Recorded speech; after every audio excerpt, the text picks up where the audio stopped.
If you've ever looked at your classroom and thought, I love these kids, but I am tired of constantly fighting fires every 2 seconds, you're in the right place. There are research-backed strategies about behavior management that will transform your classroom into a space where challenging behaviors decrease and positive connections flourish. By the way, I'm Corbla Guy, and I've spent years helping early childhood educators create classrooms where every child can thrive, even the ones who need a little extra support. Here's what research tells us. When children don't have clear expectations and consistent structure, behaviors escalate. But when we implement these evidence-based strategies, we'll see fewer meltdowns, stronger relationships, and children who feel safe and successful. This video is part of my classroom management series for early childhood educators. If you haven't watched the other videos yet, be sure to check them out. Also, hit that like button and subscribe. Now, let's dive into strategy number 1. The first strategy that makes a real difference is establishing simple, clear expectations paired with visual supports. Research shows that when we use pictures and visual cues alongside our verbal expectations, children understand and remember what we need from them. Start with just 3 simple rules, like be safe, be kind, be respectful. But here's the key. Make them visual and take time to fully explain what each of these rules looks like in action. Create picture cards that show children walking instead of running, using gentle hands and listening with their eyes on the speaker. Don't rush this step. Spend time demonstrating and practicing each expectation. Show children what being safe looks like when they walk to centers, when they sit on chairs, when they use materials. Practice being kind through role play and words and actions. Model being respectful during listening time and during cleanup. Here's what many teachers don't realize.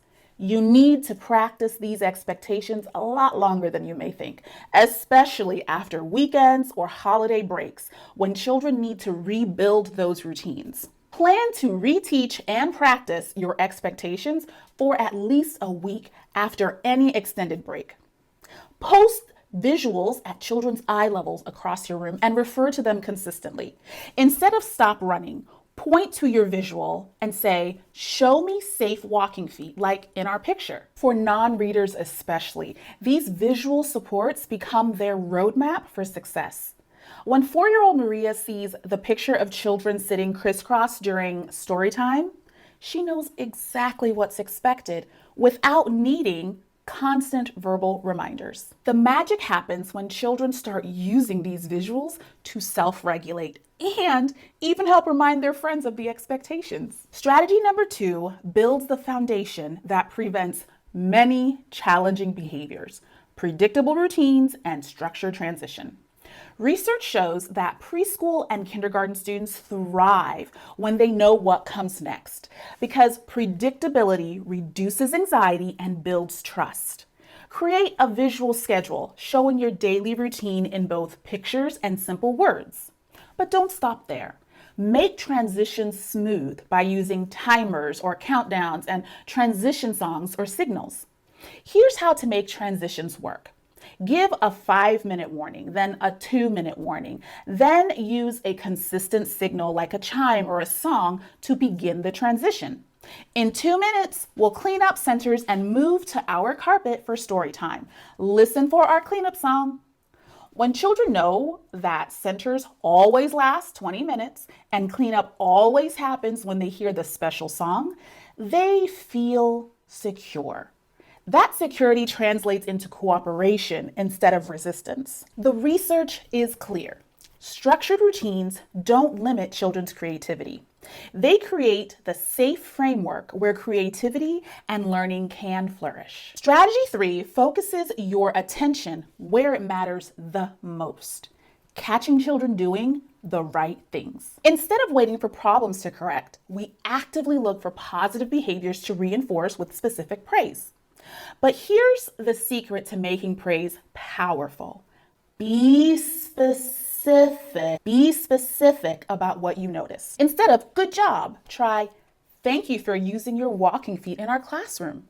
That keeps everyone safe. Research shows that when we give specific praise about the behavior we want, children repeat those behaviors. It's not about generic praise, it's about teaching through recognition. Create simple reward systems like sticker charts or behavior menus. But remember that your attention and specific praise are far more powerful than any sticker chart. When you notice quiet Marcus helping his friend with puzzles and you say, "Marcus, I saw you being so kind and helpful," that's exactly what friendship looks like. You're teaching him and everyone who heard. Shift your focus from spotlighting children who are having a hard time to highlighting classmates who are meeting expectations. Children learn more from seeing positive examples than from hearing what not to do. Strategy 4 recognizes that challenging behaviors often stem from big emotions that children don't yet know how to handle. So we can help them by creating calm down spaces and explicitly teaching emotional regulation. Set up a quiet corner with soft pillows, sensory bottles, and breathing card reminders. This isn't a punishment spot. It's a place where children can go to regain their composure before rejoining activities. But here's what makes this strategy powerful. You teach children how to use this space. Model deep breathing. Show them how to hold the sensory bottle and watch the glitter settle, and practice calm voices. Teach empathy and social skills through mini lessons, stories, and role play. When conflict arises, guide children through problem solving. What happened? How do you think your friend felt? What could we try instead next time? Research shows that when we teach these skills proactively rather than addressing problems after they occur, children develop the tools they need for lifelong success. We're not just managing behaviors. We're building emotional intelligence. Now, if you want to dive deeper into teaching these crucial social emotional skills, I have an entire SEL series with specific techniques for helping children to understand and express emotions. So be sure to check out those videos for activities that perfectly complement this classroom management series. The final strategy involves becoming a behavior detective through systematic observation and documentation.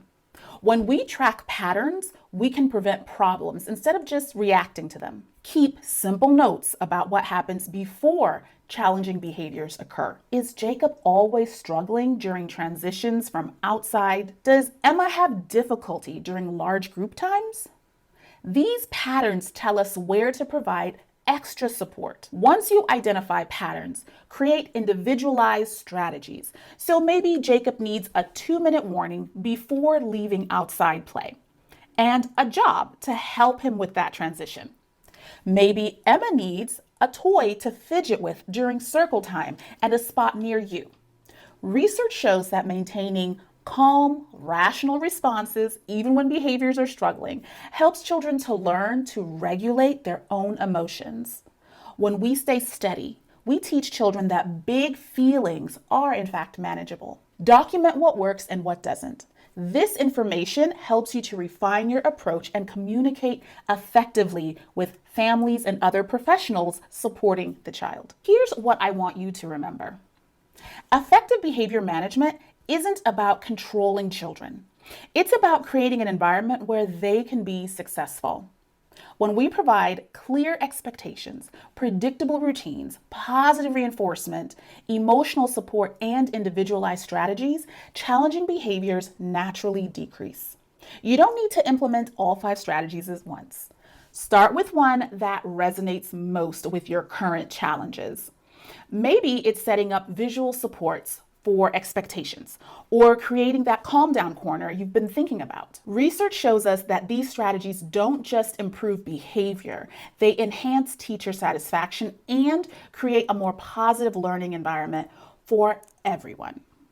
Your consistent, caring approach to behavior management is building the foundation for children's future success in school and life. Check out one of the videos on your screen. These are part of the classroom management series to get your complete toolkit for creating a thriving early childhood classroom where every child can succeed. And I'll see you in the next video.